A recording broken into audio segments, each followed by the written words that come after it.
పెళ్ళైనా పండగైనా వేడుక ఏదైనా పట్టుచీరల ప్రత్యేక వేదిక వారాహి సిల్క్స్.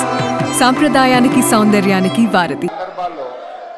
కొన్ని సందర్భాల్లో ఏదైనా ప్రత్యేకమైన కారణం వల్ల సభ్యుడు రాకపోతే మంత్రి గారికి ఏదైనా అర్జెంట్ ఉంటే ఇన్ఫార్మ్ చేస్తారు, క్వశ్చన్ పోస్ట్పోన్ చేసి తర్వాత తీసుకుంటారు. బట్ వెన్ స్పీకర్ కాల్స్ తప్పకుండా మినిస్టర్ గారు అక్కడ ఉన్న సందర్భం ఉంది. అయినా సభ గౌరవాన్ని హుందాతనాన్ని దృష్టిలో పెట్టుకొని నేను వదిలేస్తున్నా. అధ్యక్ష, ఈరోజు గౌరవనీయులు బట్టి విక్రమార్క గారు గౌరవనీయులు ఉప ముఖ్యమంత్రి బట్టి విక్రమార్క గారు నేను అడిగిన ప్రశ్నకు వారు సమాధానం ఇచ్చారు. రాష్ట్ర ప్రభుత్వం ఎఫ్ఆర్బిఎం కింద తీసుకున్న అప్పులు 51,277 కోట్లని చెప్పారు. అఫ్ కోర్స్ ఈరోజు ఉదయం నేను రిజర్వ్ బ్యాంక్ ఆఫ్ ఇండియాది కూడా రిపోర్ట్ తీసుకున్న పొద్దున్నే నెట్లో. ఈరోజు కలిపితే ఇంకో 3,000 కోట్లు పెరిగింది. ఆల్రెడీ ఇంతకుముందే 2003వ తారీఖు 5వ తారీఖు తీసుకున్నారు. ఇవాళతో కలిపితే ఇంకో 1000 పెరిగింది. 55,277 కోట్లు ఎఫ్ఆర్బిఎం కింద తీసుకున్నారు.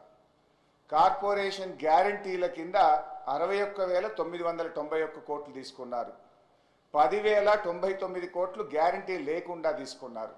మొత్తంగా కాంగ్రెస్ పార్టీ ఏడాది పాలనలో చేసిన అప్పు ఎంత అంటే 1,27,208 కోట్లు. ఒక్క ఏడాదిలో వీళ్ళు చేసిన అప్పు 1,27,208 కోట్లు. 5 ఏళ్లకు మనం లెక్క కడితే ఎంత అవుతుందంటే అధ్యక్ష, 6,36,040 కోట్ల రూపాయలు 5 ఏళ్లలో కాంగ్రెస్ ప్రభుత్వం చేయబోయే అప్పుగా దీన్ని బట్టి మనకు స్పష్టంగా కనబడతా ఉంది. ఇకపోతే అధ్యక్ష, ఈ మధ్య కాలంలో కాంగ్రెస్ పార్టీ నాయకులు వైట్ పేపర్, కాంగ్రెస్ పార్టీ పెట్టిన వైట్ పేపర్ బుక్ కూడా తెచ్చాను అధ్యక్ష. ఇది వైట్ పేపర్. అదేవిధంగా బట్టి విక్రమార్క గారు ఈ సభలో పెట్టిన పేపర్. దీని ఆధారంగా నేను పోయినసారి బడ్జెట్ సమావేశాల్లో కూడా చాలా స్పష్టంగా చెప్పాను. మీరు గతంలో బీఆర్ఎస్ పార్టీ 10 ఏళ్ల కాలంలో 671 అని ఒకరంటారు, 7 లక్షల కోట్లని ఒకరంటారు, 711 అని నోటికొచ్చినట్టు మాట్లాడుతున్నారు. I challenge in this house, ఒకరోజు స్పెషల్గా డిబేట్ పెడతారా పెట్టండి, లేదు ఆడిటర్లను పిలిచి పెడతారా, ఫైనాన్స్ డిపార్ట్మెంట్ పెట్టి పిలుస్తారా పిలవండి. ఐ వాంట్ టు ప్రూవ్ 10 ఏళ్ల బీఆర్ఎస్ కాలంలో జరిగిన మొత్తం అప్పు కేవలం 4,17,496 మాత్రమే. కానీ గోరంతలు కొండంతలు చేసి గోబల్స్ ప్రచారం చేసేటువంటి ప్రయత్నాన్ని ఈ సభ ద్వారా నేను తీవ్రంగా ఖండిస్తూ ఉన్నాను. గతంలో గౌరవనీయులు బట్టి విక్రమార్క గారు ఎన్నికల ముందు ఆదాయాన్ని సమకూర్చడంలో కాంగ్రెస్ పార్టీకి అపారమైనటువంటి అనుభవం ఉంది, హామీలన్నీ నెరవేర్చడం మాకు పెద్ద సమస్యే కాదు అని ఎన్నికల ముందు చెప్పారు. వీడియో కూడా ఉంది, కావాలంటే పంపిస్తాను. ఇప్పుడు అధికారంలోకి వచ్చిన తర్వాత ఏమైంది, ఏడాది అయింది, హామీలు ఎప్పుడు అమలు చేస్తారంటే అప్పుల పేరు చెప్పి తప్పించుకునేటువంటి ప్రయత్నం చేస్తున్నారు. ఒక అబద్ధాన్ని 100 సార్లు చెప్తే నిజమైతే అనే విధంగా గోబల్స్ ప్రచారం చేస్తూ ఉన్నారు. అందుకే ఈ శాసనసభ వేదికగా సభ్యులకు రాష్ట్ర ప్రజలకు కూడా ఈ 7 లక్షల కోట్ల అప్పు అని కాంగ్రెస్ పార్టీ చేస్తున్న ప్రచారం తప్పు అని ఈ సభ ద్వారా రాష్ట్ర ప్రజలకు నేను తెలియజేయదలుచుకున్నా అధ్యక్ష. ఆర్బీఐ కంటే గొప్ప వాళ్ళు అయితే ఉండరు అధ్యక్ష. ఇన్ఫ్యాక్ట్ అధ్యక్ష, ఈ 4,17,496 కోట్లలో కూడా 10 ఏళ్ల బీఆర్ఎస్ పాలనలో 4-5 ప్రత్యేకమైన విషయాలు ఉన్నాయి. 2 వరుస కరోనా సంవత్సరాలు రావడం వల్ల కేంద్ర ప్రభుత్వం అప్పుడు మొత్తం దేశం యొక్క ఎకానమీ అతలాకుతలమైంది. మీరు రాష్ట్రాలు 1.75% అదనంగా అప్పులు తీసుకోండి, క్యాపిటల్ ఎక్స్పెండిచర్ చేయండి అని కేంద్ర ప్రభుత్వం చెప్పడం వల్ల మనము తీసుకున్నటువంటి అప్పులు కూడా ఉన్నాయి. ఇది కాకుండా ఉదయ్ స్కీమ్ ద్వారా, సార్ లెట్ మీ కంప్లీట్, ఆ తర్వాత అని చెప్పమనండి. Let me complete. Speaker sir, Harish Rao garu సభలో చాలా సంవత్సరాల నుంచి ఉన్నారని చెప్తా ఉన్నారు. వారికి అన్ని రూల్స్ తెలుసు, నిబంధనలు అన్నీ తెలుసు. క్వశ్చన్ అవర్లో క్వశ్చన్ అడుగుతారు, సమాధానం చెప్తాం. క్వశ్చన్ ఏముంటుంది కానీ వారు షార్ట్ డిస్కషన్ లాగా ఉపన్యాసం చెప్పుకుంటూ పోతా ఉన్నారు. మరి వారికి అనుభవం లేకనా, కావాలని సభను తప్పుదోవ పట్టించడం కోసం చేసే ప్రయత్నమా? మీరు అడిగారు, ఈ అప్పుల పైన మీరు తప్పుదోవ పట్టిస్తూ ఉన్నారు, గోబల్స్ ప్రచారం చేస్తున్నారు, ఏదంటే సభలో చర్చ పెట్టండి. ఎస్, మేము రాగానే సభలో చర్చ ఉండాలనే వైట్ పేపర్ పెట్టాము మీరు చేసిన తప్పులు అన్నింటినీ. మళ్ళీ కావాలని అడుగుతుంటే మాకేం అభ్యంతరం లేదండి. మేము అసలు పూర్తిగా ఈ సభకి రాష్ట్ర ప్రజలకి వాస్తవాలన్నీ తెలియాలనేటువంటి ఆలోచనలో స్పష్టంగా ట్రాన్స్పరెంట్గా ఉన్న గవర్నమెంట్ ఇది. ఏది దాచుకోవాలని ప్రయత్నం చేయాలి మీలాగా.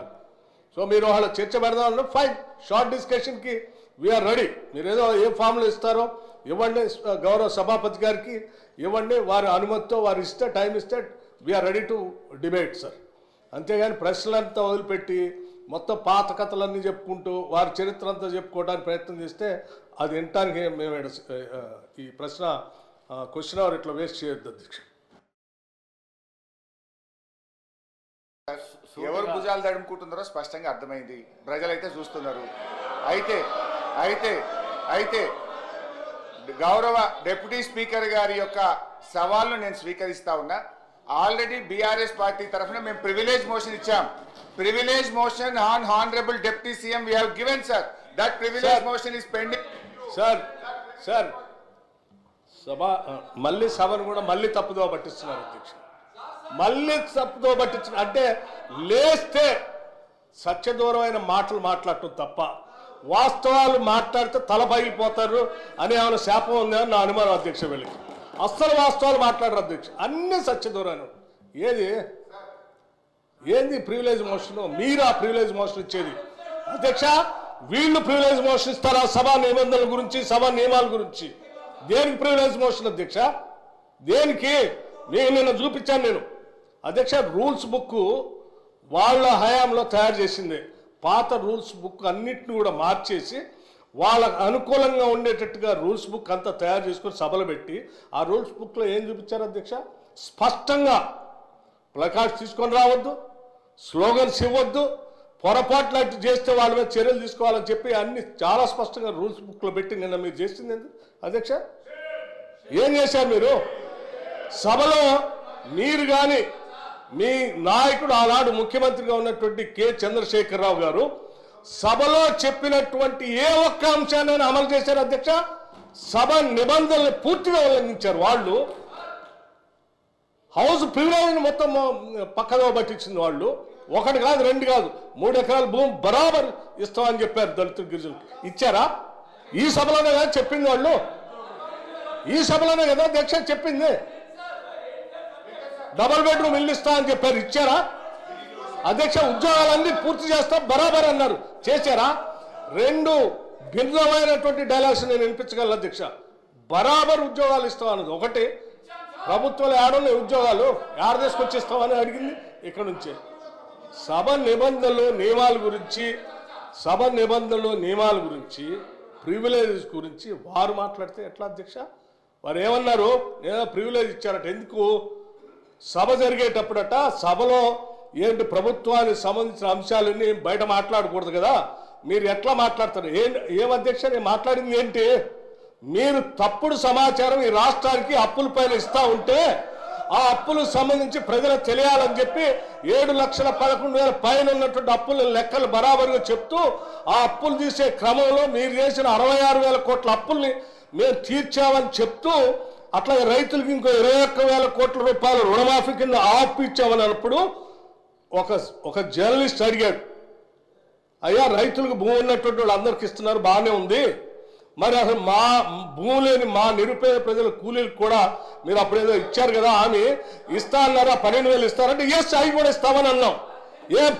భూమి లేని నిరుపేద కూలీలకి 12,000 కూడా ఇస్తాము, అది ఒక జర్నలిస్ట్ అడిగిన దాని మీద ఇస్తామని చెప్పిన దాన్ని అది ప్రివిలేజ్ మోషన్. నిరుపేద కూలీలకి 12,000 మేము ఇస్తామని చెప్పినట్టు మాటను ఇస్తామంటే నీకు నన్ను ఇబ్బందా? కూలీలకి ఇయ్యొద్దా? ఏంది ఈ భూస్వాముల మనస్తత్వం? ఏంటా ఇబ్బంది? ఏం ఇబ్బంది అంటే దానికంటే ప్రివిలేజ్ మోషన్ ఇస్తారట. రైతు కూలీలకి 12,000 ఇస్తారా అని ఒక జర్నలిస్టు అడిగితే ఇస్తామని అన్నాం, అది ప్రివిలేజ్ మోషన్. రైతు కూలీలకు ఇస్తా అంటే ప్రివిలేజ్ మోషన్. ఇది ఎక్కడ ప్రివిలేజ్ మోషన్ అధ్యక్ష? ఇది ఎక్కడ ఉల్లంఘన? ఏమున్న ఉల్లంఘన? రైట్. ఇంకోటి చెప్పారు, 7,11,000 పైన రుణం ఉంది అని తప్పుడు చెప్తున్నారు. మొత్తం తప్పులు చెప్పిందే మీరు కదా. 10 సంవత్సరాల పాలనలో తప్పు చెప్తుంది. 10 సంవత్సరాల పాలనలో తప్పు చెప్పినందుకే 6 నెలలకోసారి మర్చిపోతుంది అధ్యక్ష. వీళ్ళకి 6 నెలలకోసారి ఎందుకు పోతుంది నాకు అర్థం కావట్లేదు. ఆ సాధారణ ఎన్నికలప్పుడేమో ప్రజలు మొత్తం 6 నెలల క్రితం డిసెంబర్లో మొత్తం వాళ్ళని పంపించారు 2023. అది అయిపోయిన 6 నెలలకి పార్లమెంట్ ఎన్నికలు వస్తే డిపాజిట్ గలం చేసేసారు ప్రజలు. 6 నెలల తర్వాత మళ్ళీ అసలు ఇది ఏందో వాళ్ళకి ఆలోచన పోయిందేమో, అసలు రాష్ట్ర ప్రజలు అన్ని తప్పుదోలు పట్టించారు. ఇది ఎక్కడన్నేమో అధ్యక్ష, ఇవన్నీ ప్రజలు ఇంత తిరస్కరిస్తూ ఉంటే ప్రజల కోసం పనిచేసే మా పైనట ప్రివిలేజ్ మోషన్ అంట. ఎట్లా అధ్యక్ష? మీరు అడిగారు అప్పులు ఎన్ని ఉన్నాయని, చాలా స్పష్టంగా మేమేం దాచుకోలేదు అధ్యక్ష. అప్పులు తీసుకునే ప్రతిదీ ఆర్బీఐ ద్వారా, బ్యాంకు ద్వారా నిక్కచ్చిగా స్పష్టంగా ఉంటుంది అధ్యక్ష. ఆ స్పష్టంగా ఉన్న కాగితాన్ని వాళ్ళ మేము దాయలే. వాళ్ళు ప్రతి సందర్భంలో 7 లక్షల పైన అప్పు ఉందనేది ఏది మీరు కార్పొరేషన్ ఇచ్చిన గ్యారంటీస్ వాటిని ఎప్పుడు కలిపి చెప్పలే. కానీ వాళ్ళు మేము చెప్పేమే, దాచుకోలేదు కదా. మీలాగా సభను తప్పుదో పట్టించ మీరు ఎప్పుడు చెప్పలేదు. 7 లక్షల పైబడి ఉన్న మాట దాచిపెట్టారు మీరు. మేము ఇవాళ దాయలేదు. నువ్వు ప్రశ్న అడిగితే స్పష్టంగా ప్రశ్న సమాధానం చెప్పాం. దీనిపైన చర్చ కావాలన్న ఫైన్ రెడీ మేము.